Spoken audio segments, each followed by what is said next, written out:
오늘 하세나 본문은 마태복음 8장 14절에서 22절까지의 말씀입니다. 예수께서 베드로의 집에 들어가셔서 그의 장모가 열병으로 앓아 누운 것을 보셨다. 예수께서 그 여자의 손에 손을 대시니 열병이 떠나가고 그 여자는 일어나서 예수께 시중을 들었다. 날이 저물었을 때에 마을 사람들이 귀신 들린 사람을 많이 예수께로 데리고 왔다. 예수께서는 말씀으로 귀신을 쫓아내시고 또 병자를 모두 고쳐주셨다. 이리하여 예언자 이사야를 시켜서 하신 말씀이 이루어졌다. 그는 몸소 우리의 병약함을 떠맡으시고 우리의 질병을 짊어지셨다. 예수께서 무리가 자기 옆에 둘러 서 있는 것을 보시고 제자들에게 건너편으로 가자고 말씀하셨다. 율법학자 한 사람이 다가와서 예수께 말하였다. 선생님, 나는 선생님이 가시는 곳이면 어디든지 따라가겠습니다. 예수께서 그에게 말씀하셨다. 여우도 굴이 있고 하늘을 나는 새도 보금자리가 있으나 인자는 머리 둘 곳이 없다. 또 제자 가운데 한 사람이 말하였다. 주님, 내가 먼저 가서 아버지의 장례를 치르도록 허락하여 주십시오. 예수께서 그에게 말씀하셨다. 너는 나를 따라오너라. 죽은 사람의 장례는 죽은 사람들이 치르게 두어라. 예수님께서 베드로의 집에 들어가셨을 때 베드로의 장모는 열병으로 누워 있었지만 예수님께서 그 장모의 손을 만지시자 열병은 이내 떠나가고 장모는 그 자리에서 일어나 예수님의 시중을 들기 시작했다라고 오늘 본문 말씀은 우리에게 이야기하고 있습니다. 어찌 보면 이 이야기는 사실 또 다른 치유의 이야기처럼 보일 수도 있겠으나 우리는 오늘 이 짧은 구조를 통해 아주 중요한 가르침 한 가지를 발견하게 됩니다. 바로 회복 이후에는 섬김이 따른다라는 점입니다.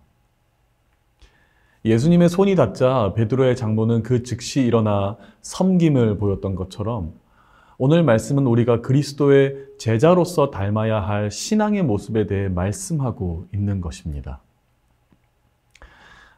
비슷하게 이어서 16절을 보면 귀신 들린 자들과 병자들이 예수님께 몰려와 치유받기 시작했으며 많은 인파 가운데 예수님께서 그 기적으로 말미암아 주목받고 계셨음을 마태는 설명하는데 바로 이 기적의 한복판에서 예수님은 갑자기 어쩌면 그 누구도 예상하지 못했던 행동을 하십니다.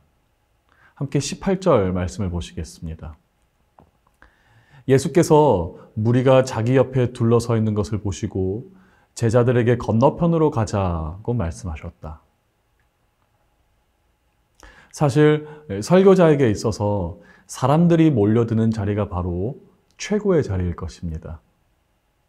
많은 인파 속에서 자신에게 이목이 집중되며 기적이 일어나기 시작하면서 마침내 분위기까지 무르익어가는 중인데 이보다 더 나은 자리가 사실 또 어디에 있겠습니까?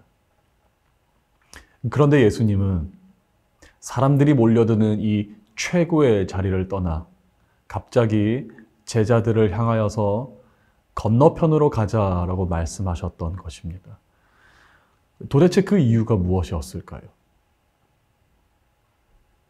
예수님의 관심은 더 큰 영광과 더 큰 유명세에 있었던 것이 아닌 더 깊은 제자도를 향하고 있었던 것입니다.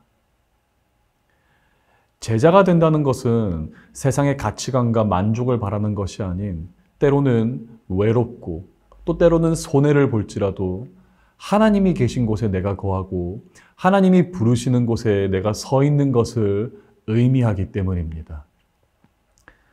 바로 이러한 이유에서 우리는 왜 마태가 갑자기 기적에 관해서 이야기하다가 한 율법학자에 관한 이야기를 하기 시작했는지를 알 수 있습니다.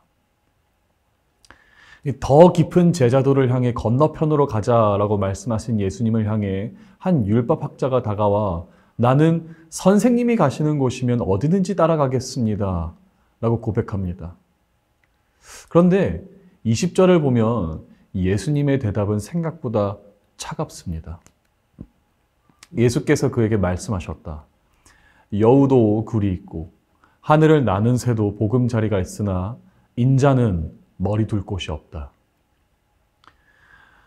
율법학자는 예수님께서 행하신 수많은 기적들을 눈으로만 바라보며 감정이 고무되어 충동적으로 당신을 따르겠다라고 고백했던 것이지만 예수님은 그 감정 너머에 현실적인 대가를 짚으셨던 것입니다.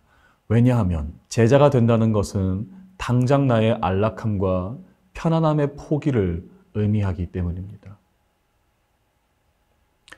어떤 제자는 또 이렇게 말합니다.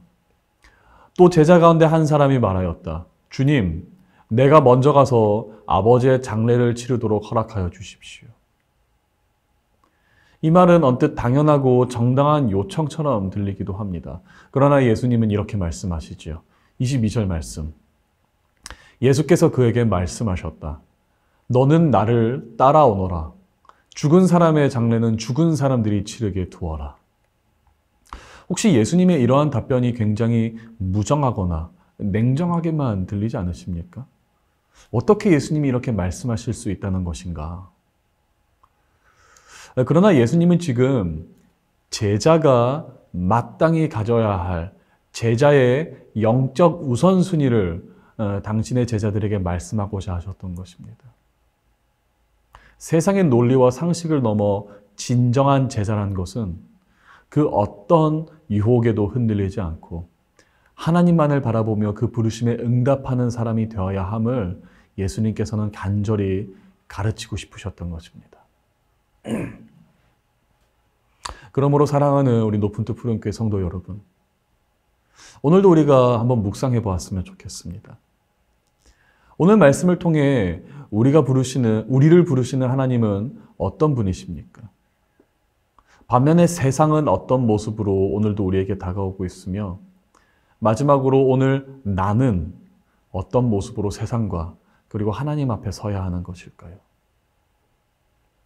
혹시 예수님은 여전히 우리를 건너편으로 부르시며 제자로 서기를 원하시는데 세상의 안락함과 평안함에 안주하고 있는 우리의 모습을 발견하지는 않습니까? 오늘 이 하세나에 대한 고민과 묵상이 하루 종일 오늘 우리 삶 가운데 남아 진정한 제자로서의 하루를 누리실 수 있기를 주님의 이름으로 축복합니다. 오늘의 하시조는 뉴스 기사를 보며 기도하는 것입니다. 뉴스 기사의 어떤 부분을 위해 기도해야 할지 성령의 인도하심을 구하며 모든 것 위에 주님의 선하심과 자비가 넘치기를 함께 기도합시다. 오늘의 하시조 함께 하시죠.